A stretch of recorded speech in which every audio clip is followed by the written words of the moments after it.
শিবির অমুক তমুক এগুলা আনেন। কিসের শিবির, কিসের আওয়ামী লীগ, কিসের ছাত্রদল, এগুলা কি মানুষ? রাজনীতি নিয়ে সমালোচনা হবে। আপনাকে আমরা স্টুডেন্ট, আমরা ক্লাসের মধ্যে ভালো স্টুডেন্ট, মার্কের বিষয় আছে, আমরা তো কথা বলি, বিতর্ক অনুষ্ঠান হবে, আমরা সমালোচনা করব, আমরা আলোচনা করব, আমরা ভালোটা বলবো, আমরা মন্দটা বলবো। কেন কিছুই বলতে পারবো না? কিছুই বলা যাবে না? এটা কোথাকার আইন? কোন সরকারের কাছে প্রত্যাশা করবো যে সরকার খুন করতেছে?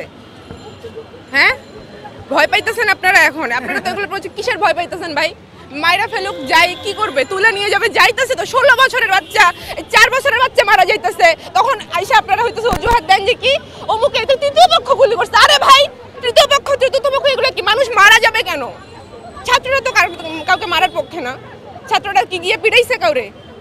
পিটাপিটি, মারামারি, এগুলা কি আপনাদের? ডান্ডা পেটা, গুলি করা কোন? আরে ভাই, আলোচনা কি?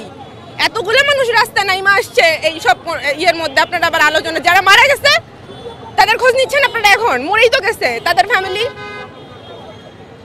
যে মারা গেছে, আমার তো কেউ মারা যায় নাই, আমার পার্সোনাল, আমার পরিবারের কেউ তো মারা যায় না, আমি কেন আসছি?